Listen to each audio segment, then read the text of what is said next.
अस्सलाम वालेकुम and welcome to my channel medico girl. आज इस वीडियो में मैं आपको बताऊंगी renin angiotensin system and its role in arterial pressure control. Renin angiotensin system, जब हमारे पास आर्टीरियल प्रेशर कम हुआ है तो उसके कुछ मिनट्स के बाद ये सिस्टम एक्टिवेट होता है, हार्मोन सिक्रीट होते हैं। रेनिन हमारे पास एक प्रोटीन एंजाइम है जो कि सिक्रीट करती है, which is release by kidneys release करती हैं जब हमारे पास आर्टेरियल प्रेशर कम होता है।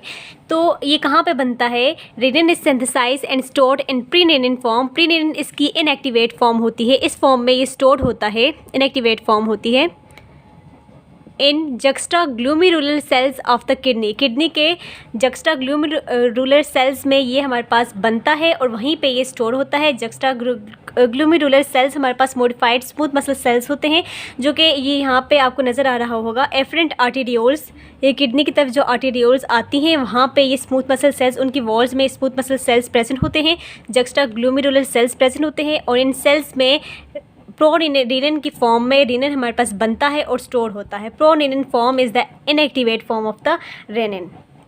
अब हमारे पास जब हैमरेज हो जाता है, when there is loss of the blood, तो उसकी वजह से वॉल्यूम ब्लड का कम हो जाता है या किसी और वजह से भी अगर वॉल्यूम कम हो जाए तो आर्टीरियल प्रेशर हमारे पास कम होता है। आर्टीरियल प्रेशर कम होता है, ये सिस्टम एक्टिवेट होता है। अब ये सिस्टम कैसे एक्टिवेट होता है? जो ये जक्स्टाग्लूमेरुलर सेल्स होते हैं ये रिलीज़ करते हैं रेनिन को।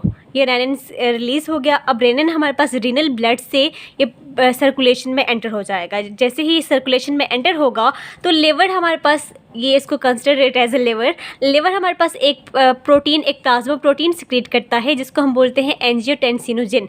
तो रेनिन जब हमारे पास आके इस प्रोटीन पे एक्ट करता है, ये रेनिन आके इस पे एक्ट करेगा तो ये इस प्रोटीन को कन्वर्ट करता है एंजियोटेंसिन 1 में।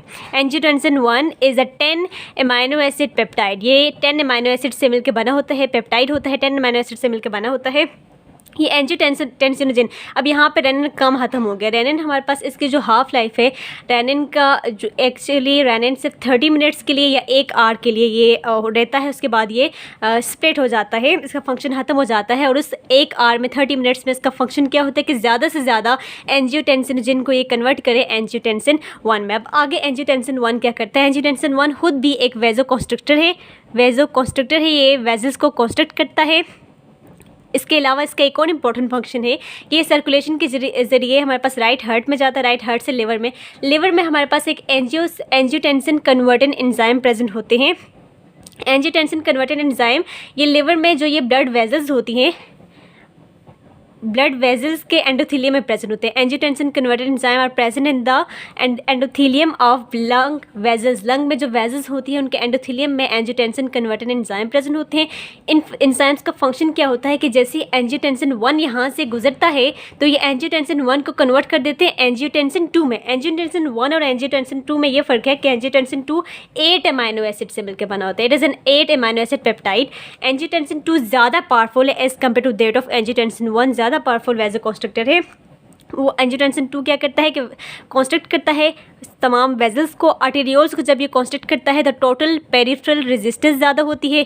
वेंस को जब ये कॉन्स्ट्रिक्ट करता है तो वेंस से ज़्यादा ब्लड हमारे पास टूवर्ड द राइट एट्रियम जाता है। हार्ट ज़्यादा पावर में कॉन्ट्रैक्ट करता है तो मीन्स के कार्डियक आउटपुट ज़्यादा होता है और आर्टेरियल प्रेशर फिर नॉर्मल की तरफ जाने लगता है। और साथ साथ मैं आपको इसका टाइम बताते चलूँ तो एंजियोटेंसिन 2 सिर्फ और सिर्फ 2 मिनट्स के लिए होता है। 2 मिनट में ही ये सारा अपने फंक्शन परफॉर्म करता है, वेजोकॉन्स्ट्रिक्शन करता है। साथ साथ इसका जो सेकंड इंपॉर्टेंट फंक्शन है कि ये renal retention of water and salt, water salt को रीअब्जॉर्ब करता है, किडनी से रीअब्जॉर्प्शन करता है वाटर एंड साल्ट को। ये angiotensin 2 make sure that kidney excrete less amount of water and salt from the body, तब ज़्यादा से ज़्यादा साल्ट और वाटर रीअब्जॉर्ब हो जाए।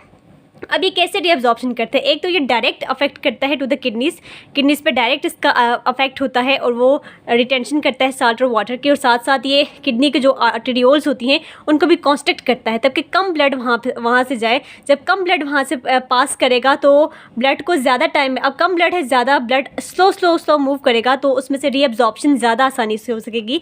कॉन्स्ट्रिक्ट करेगा वेजल्स को, साथ में रीअब्जॉर्प्शन करेगा। इन 2 प्रोसेस के जरिए ये डायरेक्ट किडनी पर अफेक्ट करता है एंजियोटेंसिन 2। और इसका इनडायरेक्ट इफेक्ट ये होता है कि ये एड्रिनल ग्लैंड पे इसके रिसेप्टर्स प्रेजेंट होते हैं। रिसेप्टर्स होते हैं एंजियोटेंसिन 2 के एड्रिनल ग्लैंड पे। जब ये जाके इन रिसेप्टर्स को स्टिमुलेट करता है तो एड्रिनल ग्लैंड क्रिएट करता है एल्डोस्टेरोन।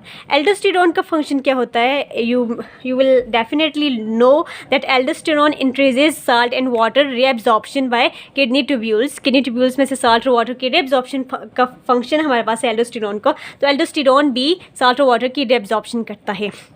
तो इस तरह ये angiotensin 2 indirectly salt and water की रिटेंशन करता है। डायरेक्ट इफेक्ट भी है, इनडायरेक्ट इफेक्ट भी है। डायरेक्ट इफेक्ट ज़्यादा पावरफुल है, लेकिन ज़्यादातर लोगों को डायरेक्ट इफेक्ट का इतना नहीं पता। इनडायरेक्ट इफेक्ट वो ज़्यादा उनके जहन में होता है कि एंजियोटेंसिन 2 हमारे पास एड्रिनल ग्लैंड को एक्टिवेट करता है, स्टिमुलेट करता है, तो वो एल्डोस्टेरोन सिक्रीट करते हैं।